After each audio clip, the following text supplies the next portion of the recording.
What if everything you learned about Jesus was incomplete?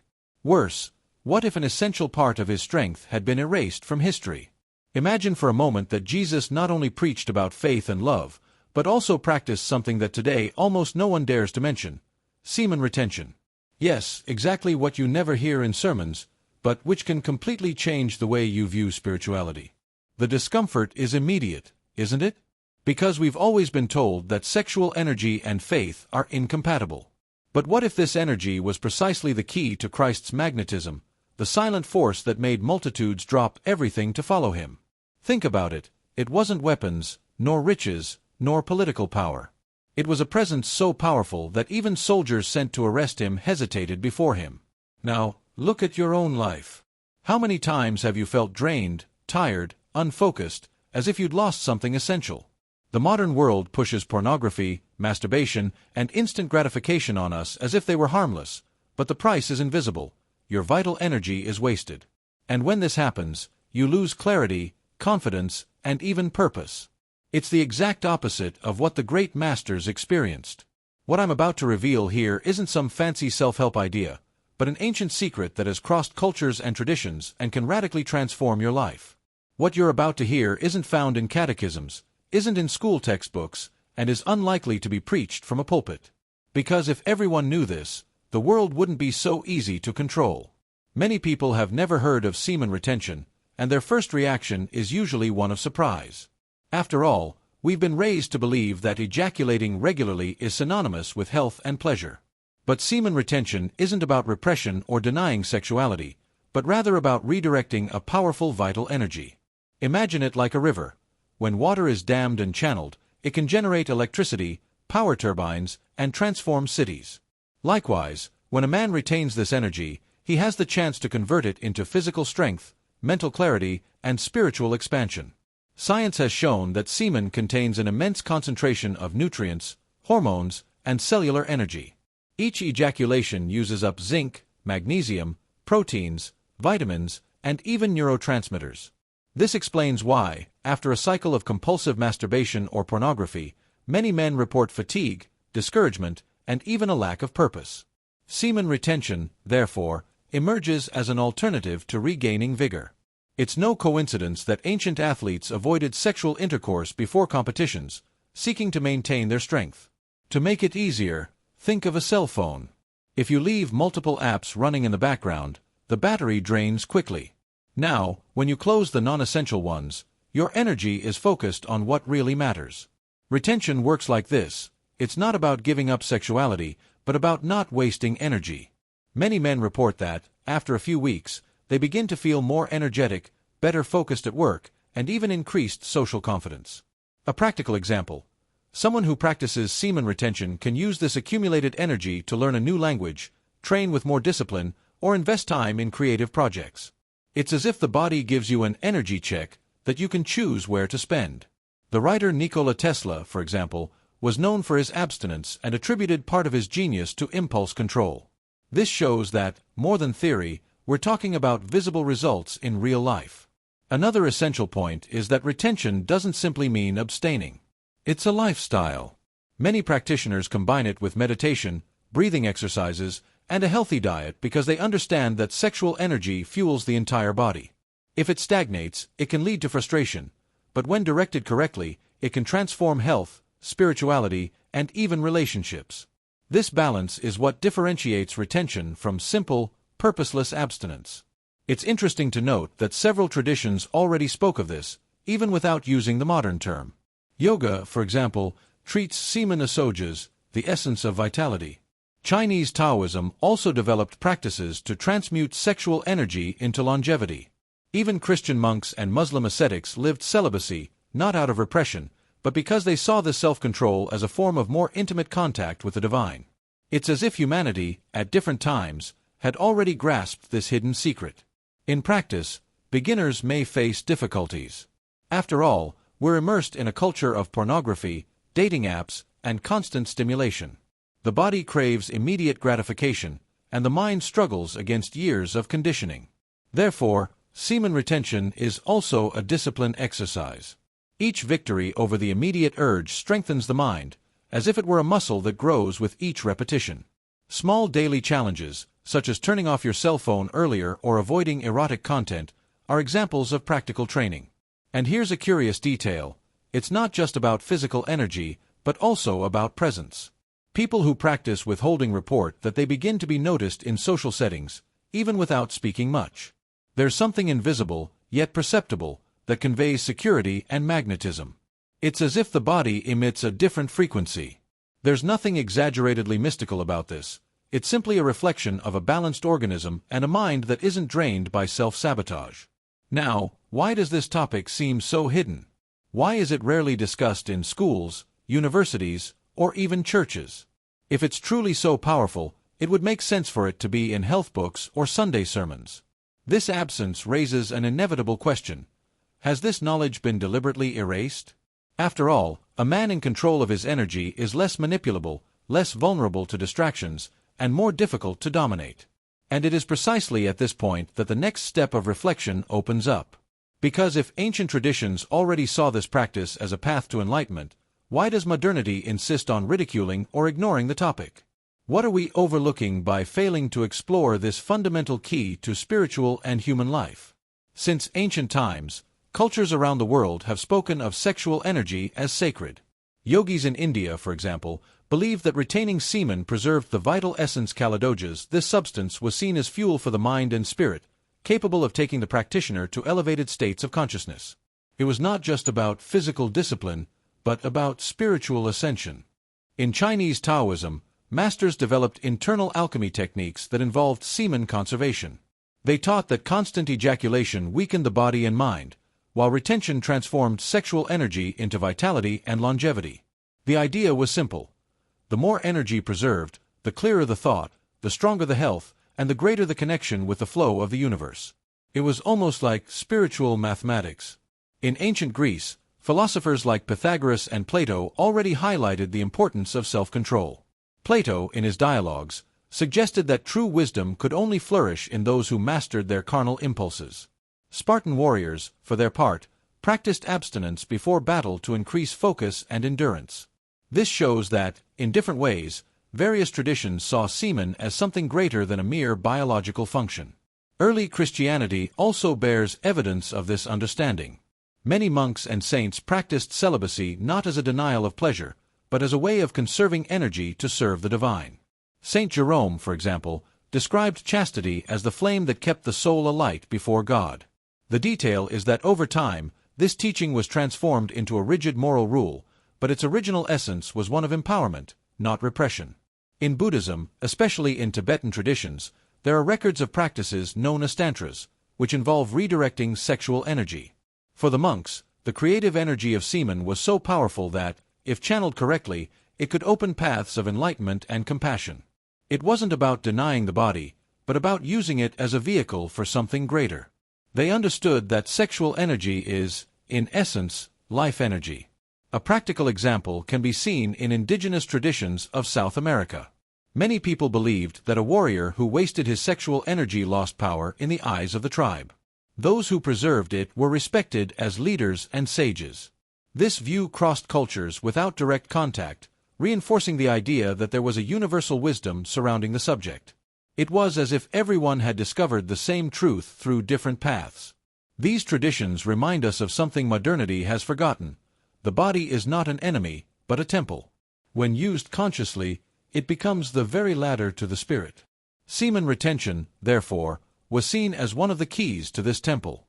Like spiritual fasting or meditation, it was a means of purifying and strengthening the soul. Each drop preserved was considered a step toward enlightenment.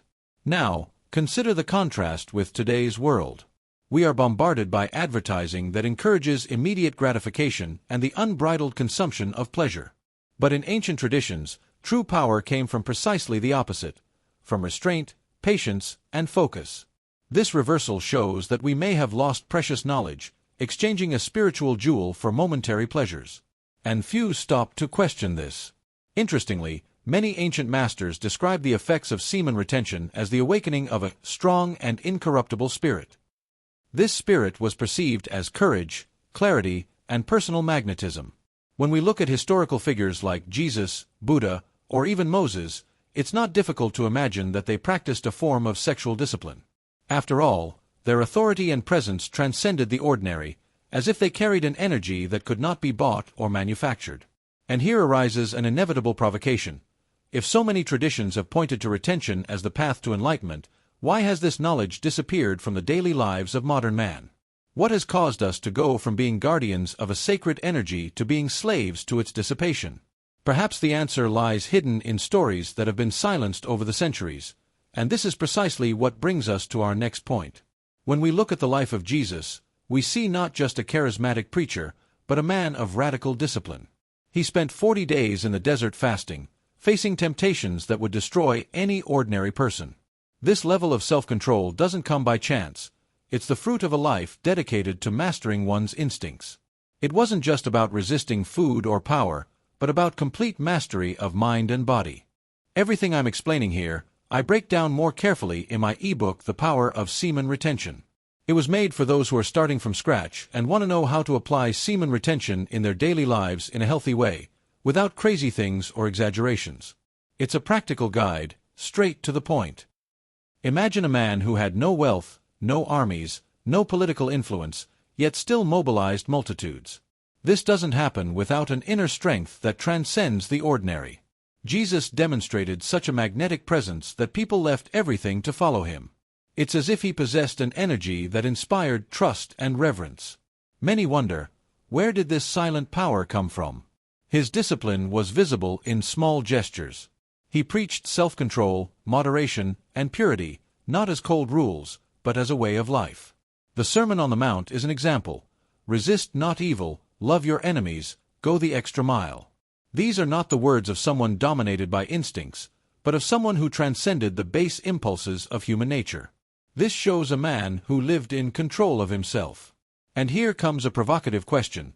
Could part of this strength come from preserving his vital energy? The Gospels don't detail his intimate life, but the silence can be revealing. Jesus spoke of the importance of fasting, prayer, and vigilance, but he never encouraged excessive indulgence in pleasure. On the contrary, he emphasized purity of heart. Perhaps because he understood that sexual energy is more than mere pleasure, it fuels the soul. The desert monks, centuries later, followed his example and sought to live abstinently. They believed that conserving sexual energy was essential to drawing closer to God. It's no coincidence that they were directly inspired by Christ. This raises the hypothesis that Jesus taught not only with words, but also with his body, practicing what we would today call semen retention. To better understand, think of high-performance athletes. They avoid excess because they know their bodies need to be clean and focused. Now imagine this same principle applied to the spiritual life. Jesus was like an athlete of the soul, daily training his mind, body, and spirit for a greater mission. This level of preparation isn't the result of improvisation, but of constant discipline. Another detail is that Jesus lived surrounded by human temptations. Women followed him, crowds acclaimed him, power was within his reach. Yet, he never allowed himself to be seduced by status or easy pleasures. This reveals absolute self-mastery. Today, it only takes a click for many men to lose themselves in digital addictions. He, in the midst of a world full of distractions, remained steadfast and incorruptible. This discipline was not only internal but also external. He knew how to withdraw to pray alone, flee from crowds when necessary, and even rebuke his own disciples. Anyone who can say no to the world and to themselves demonstrates uncommon strength. It's like someone who knows the right time to speak and the right time to remain silent. This attitude reinforces the idea that Jesus was deeply aware of the value of energy and how to direct it. The image that remains is of a man who not only controlled his body, but transformed it into an instrument of something greater. When he healed, taught, or simply looked at someone, he conveyed more than words. There was a vibration, a natural authority, as if life itself flowed through him unimpeded. Many followed him not for what he said, but for what he radiated. And this brings us to a crucial point. Could it be that this unique authority, this magnetic presence that drew crowds, was precisely a reflection of preserved vital energy? If so, semen retention is not just an ancient practice, but a secret that shaped Jesus' very life. And if so, history's silence on this aspect raises even more questions about what we've never been told. There's a curious detail. The scriptures barely mention sexual energy. The Bible mentions the importance of purity, chastity, and even fasting, but rarely connects these with the spiritual power of semen retention. It's as if an essential part has been left out. And when something so obvious doesn't appear in centuries of tradition, we must ask ourselves, was it an oversight or a deliberate omission? After all, why do we never hear sermons about the power of sexual energy? Why isn't this topic part of catechesis, Bible courses, or homilies? If Jesus truly lived a radically disciplined life, and if that discipline included preserving his vital energy, why have we never learned about it?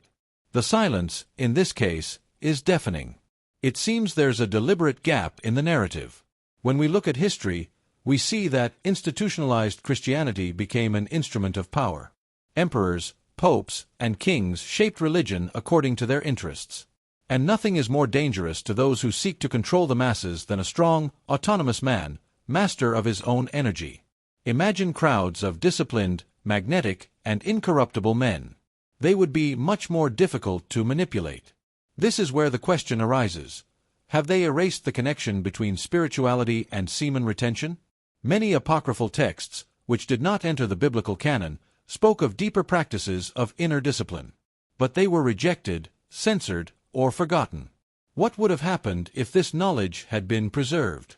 Would humanity have taken a different path?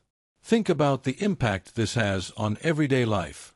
If a man were taught from childhood that his sexual energy is a treasure, he would grow up differently. He would have more discipline, focus, and purpose. He probably wouldn't lose himself in addictions, fall prey to media manipulation, or be so easily consumed by anxiety or depression. It's frightening to think how many lives could have been transformed if this teaching had been passed on. Many religious people say it's dangerous to talk about sexual energy, that it could confuse the faithful. But perhaps the real danger lies elsewhere, that people discover how powerful they are when they don't waste this energy. A man who retains his life force doesn't depend on external dogmas, because he feels the divine presence within. He becomes sovereign, and this has never pleased institutions that thrive on control. It's as if we're dealing with a silent conspiracy. Not the kind seen in Hollywood movies, but a historical manipulation carried out over centuries. They took away from the people the simplest keys to liberation: fasting, silence, deep prayer, and caring for vital energy. In their place, they handed over empty rituals, rules of obedience, and an increasingly bureaucratic Christianity. The result was a domesticated humanity. The big issue is that the silence on this topic is not only historical, but also current. To this day, priests, pastors, and spiritual leaders rarely mention sexual energy as a spiritual force. When the topic does come up, it's almost always with a tone of sin or repression, never of empowerment. This shows that the omission remains alive, as if there were a tacit agreement to keep humanity in ignorance. Now, ask yourself, who would you be if you had learned from an early age that your sexual energy is the spark of your spiritual strength? That every choice in this area defines not only your health, but also your clarity, your presence, and even your spirituality? Perhaps your life would have taken a completely different path. This indignation is inevitable when we realize the extent of the manipulation. And it is precisely this indignation that pushes us to the next reflection. If sexual energy has truly been erased from the scriptures, how can we recognize its effects in practice? Are there visible signs that confirm this hidden power? And, most importantly, did figures like Jesus radiate their authority precisely because of this preserved energy? One of the most impressive effects of semen retention is the transformation of presence. We're not talking about something abstract, but a real magnetism, perceptible in the look, posture, and even voice. Men who preserve their sexual energy carry a quiet authority, which doesn't require shouting or ostentation.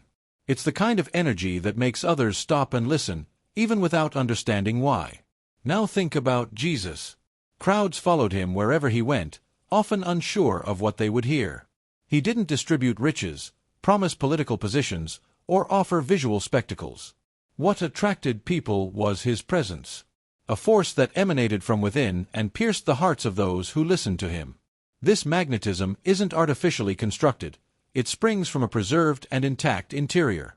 Men with semen retention report something similar: more intense gazes, increased charisma, and even more respect in social settings. It's not magic, but vital energy overflowing through the body. The face seems more alive, gestures firmer, words more weighted with meaning. It's as if the body becomes a radiant temple, difficult to ignore. There's no shortage of practical examples. Have you ever noticed how some people walk into a room and immediately command attention without saying a word? It could be a leader, an athlete, or even someone who practices energy discipline. This kind of presence doesn't depend on expensive clothes or social status. It depends on what can't be seen, the accumulated energy that shapes the field around the person. Jesus possessed this presence to the utmost degree. Just remember that even soldiers sent to arrest him returned impressed, saying, "No one ever spoke like this man." This wasn't just eloquence, but something greater. His natural authority came from within, as if every word were charged with an inescapable energy. And here the question arises, was it a coincidence? The fact is that when sexual energy isn't wasted, it turns into sparkle in the eyes, firm posture, and mental clarity. Modern science already shows that hormones and neurotransmitters balance themselves when the body conserves resources. But beyond science, there's the invisible factor, the vibration emitted. People feel it, even without knowing how to explain it, and this generates immediate respect. A man drained by addictions, on the other hand, conveys weakness. His gaze wanders, his voice loses firmness, his posture slumps. It's as if his very soul is being drained by constant waste. Therefore, when someone discovers retention, they quickly notice the difference in how others react. It's no exaggeration to say that it's an almost miraculous transformation, because it touches the core of identity. Consider the impact this has on relationships, work, and leadership. A man with preserved vital energy can inspire confidence in a team, gain respect in negotiations, and even naturally attract female admiration. This presence doesn't need to be displayed, it simply exists. It's the same kind of magnetism that made Jesus heard by fishermen, merchants, and even intellectuals of his time. The great provocation is, could it be that Jesus' presence, this power to move hearts and awaken consciences, was not directly linked to his mastery over his vital energy? If so, semen retention would not be merely a biological detail, but the very basis of his spiritual authority. This would explain why his message has spanned centuries, even without armies or fortunes to support it. And here comes the inevitable hook. If semen retention can transform a man's presence to the point of making him magnetic, what happens when the opposite spreads en masse? When entire masses live drained, without energy, dependent on addictions, and dull. Perhaps this is precisely the trap modern humanity has fallen into. Modern man lives a silent dilemma. On one hand, he has access to more information, technology, and comfort than any previous generation. On the other, he is exhausted, anxious, and drained of energy. Pornography, apps, and unbridled consumption have created a cycle of constant drain. What was once seen as sacred energy has now become a cheap commodity at the click of a button. It's shocking how many men don't realize they're trapped in a carefully constructed trap. They believe they're free because they can satisfy their desires at any time. But this freedom is precisely what keeps them weak. Every time they give in to compulsive masturbation or pornography addiction, they surrender part of their vital energy. The result is apathy, lack of focus, and inner emptiness. Spirituality also suffers. How can someone seek God, meditate, or gain clarity about their mission if they are constantly exhausted? A drained body cannot sustain deep spiritual practices. This is why so many people say they lack the patience to pray or meditate. It's not a lack of faith, it's a lack of energy. And the energy that could sustain this contact has been wasted on fleeting pleasures. The impact goes beyond the individual. When we look at society, we see entire generations shaped by fragility. Undisciplined individuals, dominated by addictions, become easily manipulated. The economy profits, the pornography industry grows, and governments are grateful for the passivity of citizens too preoccupied with their own desires. It is the modern reproduction of what ancient traditions already warned. Those who lose their energy also lose their strength. A practical example. How many young people could be creating businesses, writing books, learning new skills, but instead spend hours glued to screens, wasting energy that could change their lives? Semen retention is not just a spiritual practice, it's an antidote to waste. It's a call to reclaim vitality that could be applied to real projects, healthy relationships, and personal growth. Modern man lives as if on an invisible battlefield. On one side, immediate pleasure, on the other, the possibility of greatness. The problem is that most never realize they're fighting. They think it's normal to feel chronic fatigue, lack of motivation, and low self-esteem. But these symptoms are signs of a drained life. Those who awaken to semen retention begin to see this battlefield clearly. This clarity changes everything. What once seemed like innocent fun becomes seen as a prison. What seemed like freedom reveals its face of slavery. And when a man discovers he can reverse this simply by preserving his energy, the game changes. He realizes the key has always been within him, waiting to be used. And this discovery brings a sense of power that no addiction can provide. It's inevitable to draw a contrast with figures like Jesus. While he radiated a magnetic presence, the fruit of discipline and self-control, modern man often lives dimly, like a lamp without power. This difference isn't just a matter of time or historical context, but of daily choices. Jesus showed the path of discipline, while the modern world offers shortcuts to pleasure that lead to weakness. And here comes the great provocation. Could it be that pornography, excessive masturbation, and the trivialization of sex are precisely the trap they have tried to avoid for millennia? Perhaps humanity has been led to forget this secret in order to remain docile, weak, and manipulable. When we look at the bigger picture, the question is inevitable. Are we living in the very spiritual prison we were warned to avoid? If so, then the modern man's journey is not just about overcoming addictions, but about reclaiming a power that was stolen from him. Semen retention becomes, in this context, an act of rebellion, of resistance against a system that profits from his weakness. And when a man awakens to this, it not only changes his life but ignites a flame that threatens the entire structure that has kept him imprisoned. If you've made it this far, you've already realized that we're not talking about just any theory, but a forgotten key that can change everything. Semen retention isn't just a physical discipline, it's an act of resistance, spiritual strengthening, and a reclaiming of your true presence. It's the same principle that may have shaped Jesus' life, and it's within your reach today. Now, think honestly. How many opportunities have you missed because you were drained, unfocused, or lacking energy? How many dreams have been left behind because you let yourself get caught up in fleeting pleasures? And most importantly, what would your life be like if, starting today, you decided to reclaim that power within yourself? The decision is in your hands. You can continue following the path of the masses, living in the shadows, or you can take the first step to reclaim your energy and transform your story. Don't wait for society to show you this path, because it never will. This is an individual, almost secret calling, reserved only for those who dare to awaken. And now I want to hear from you. Do you believe Jesus practiced semen retention? Do you think this could be the secret behind his magnetic presence? Comment below, because your opinion is crucial to expanding this debate that few have the courage to engage in. If this content resonated with you, please like, subscribe to the channel, and turn on notifications. This way, you'll continue to receive insights that most will never have access to. Awakening begins within you, and this is just the first of many truths yet to be revealed.